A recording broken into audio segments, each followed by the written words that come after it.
अस्सलाम वालेकुम my YouTube family, कैसे हैं आप लोग सब। तो आज के बाद आप लोग बोतलें, जो प्लास्टिक की बोतल्स होती हैं, वो आप कभी नहीं फेंकेंगे।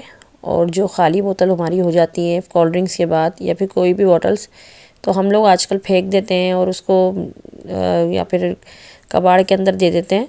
तो आज के बाद आप ऐसा नहीं करेंगे कि हमारे कितने काम आने वाली हैं ये बोतलें। तो चलिए आज मैं आप लोगों के साथ बहुत ही ज़बरदस्त सी ट्रिक्स शेयर करती हूँ। तो सबसे पहली ट्रिक ये है कि जो हमारा इलेक्ट्रिक केटल होती है उसकी जो छन्नी होती है वो इतनी गंदी हो जाती है, ख़राब हो जाती है, तो हमें उसको साफ़ करना मुश्किल होता है क्योंकि उसकी जाली बहुत बारीक होती है। तो ये आपके पास स्कार्फ पिन होगी या पिन कोई सी भी हो, सेफ्टी पिन हो, उसकी आप नोक से इस जाली को साफ़ कर सकते हैं। तो आपको नज़र आ रहा होगा कितनी गंदी हो गई है, क्योंकि इसमें हम लोग अक्सर चाय भी बना लेते हैं, कहवा भी गर्म कर लेते हैं या फिर पानी वगैरह गर्म करते हैं। तो जो भी डस्ट होती है वो जाती रहती है, फिर वो हमारी सेहत के लिए भी सही नहीं होती, तो हमें पता नहीं चलता है। तो देखें इस तरह से गंदी जाती है, तो आप भी कभी गौर कीजिएगा और आप इस तरह पिन से, क्योंकि इसकी जालियाँ बहुत बारीक बारीक होती हैं, तो आप पिन से साफ़ कर सकते हैं इसको। और जितना हो सके इसको रोज़ाना डेली आप साफ़ करें या एक दिन छोड़ के, तो आपकी इलेक्ट्रिक केटल, क्योंकि ये रोज़मर्रा में काम में आती है, तो ये इसलिए हमें साफ़ करने की परेशानी होती है कि हम किससे साफ़ करें, क्योंकि बहुत बारीक जाली होती है। या फिर आप टूथपेस्ट का ब्रश भी ले सकते हैं, उससे भी करके दे सकते हैं, लेकिन उससे मैंने करा था, उससे नहीं हुआ। तो मैंने इस बारीक सी सुई से करा, तो इससे ये जाली के काफ़ी हिस्से साफ़ होगा। ये देखें अच्छा खासा क्लीन हो गया। इसको मैंने फिर धो लिया है साबुन से, डिश वॉश क्लीनिंग से मैंने इसको धोया अच्छी तरीके से। तो देखेंगे अंदर से भी क्लीन हो गई और इसकी जाली भी साफ़ हो गई। तो आप लोग भी इस ट्रिक को ज़रूर यूज़ कीजिएगा। तो सेकंड टिप्स हमारी ये है कि अक्सर हमारा जूना हम धोते हैं, फिर अगर उसको कितना भी हम लोग झाड़ते हैं या वॉश करते हैं, तो उसमें से कुछ बैक्टीरिया ऐसे होते हैं, मतलब निकलते नहीं है, कुछ ज़र्रात रह जाते हैं। तो आप चूल्हे पे इसको इस तरह जला लें, तो वो ज़र्रात बिल्कुल जल जाएंगे। अगर इसके अंदर ज़र्रात होंगे तो जल जाएंगे।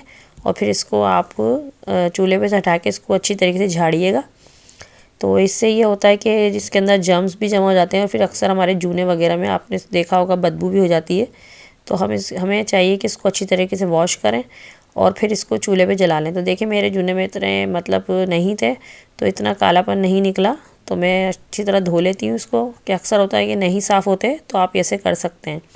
क्योंकि अक्सर हम दूध की देखी धोते हैं तो उसमें मलाई वलाई लग जाती है, तो बहुत मुश्किल से निकलती है।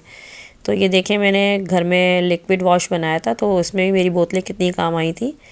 और इसके बाद एक ट्रिक और है कि हमारे किचन के लिए हिसाब से, तो आप एक खाली बोतल ले लीजिए, उसका निचला जो हिस्सा होता है नीचे का, उससे आप मार्कर से निशान लगाएं और इसको छुरी की मदद से या किसी भी कैंची की मदद से आप इसको कट कर लें।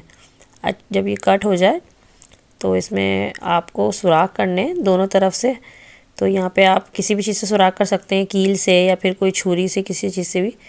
तो इस तरह से दो तरफ से हमें सुराख करने हैं इसके अंदर, और नीचे भी इसके सुराख करने, जाली बना लेनी है। और कोई भी डोरी ले लेनी है, या फिर आपके पास अगर ऊन हो तो ऊन की डोरी ले लें, या फिर कोई मोटा धागा हो तो वो भी ले लें। तो मेरे पास ये मोटा धागा रखा हुआ था, काफ़ी मज़बूत होता है ये, जो मोचियों के पास भी होता है, जैसे जूते सिले जाते हैं। तो ये मेरे पास धागा था, दोनों तरफ से आप बांध लें और नीचे ज़रूर सुराख कीजिएगा ताकि हमारा पानी इसमें से ड्रेन हो जाए। तो चलिए मैं आपको बताती हूँ इसका क्या करना है हमें।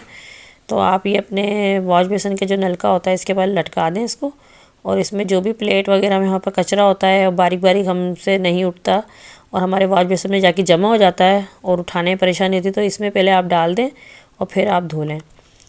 तो फिर इसके बाद एक ट्रिक और है, ये बोतल हमने अभी नीचे से काटी थी, अब इसको ऊपर से आप इसका हिस्सा काट लें और इसके ढक्कन में आप सुराख कर लें, इसको सुराख कर लें किसी भी चीज़ से, क्या चीज़। तो ये जूना आप ले लें, तो ये जो हमारे काम में बहुत आता है और अक्सर हमारे उंगली के नाखूनों में भी चुभ जाता है, ये मसला हो जाता है। तो आपको इसमें ढक्कन में दो सुराख कर लें और इसके सुराखों में से दोनों में अगर आपके पास स्ट्रिप हो तो आप स्ट्रिप भी ले सकते हैं, और अगर कोई डोरी वगैरह हो तो वो भी आप डाल सकते हैं। तो इसको दोनों स्ट्रिप को इस तरह से करके और इसके अंदर हमें जूने को फिट करना है ताकि हमारी बॉटल के ऊपर अच्छी से फिट हो जाए। तो ये देखें, आप इसको कहीं भी हैंग भी कर सकते हैं। तो पहले मैं आपको धो के दिखाती हूँ। ये देखें कितना मैंने इसमें थोड़ा सा लिक्विड लिया है और इसको मैं अच्छी तरीके से धो रही हूँ। और ये देखिए कितनी आसानी से पकड़ा भी गया, और आराम से आप इसको लटका दें ताकि इसका पानी भी ड्रेन हो जाए।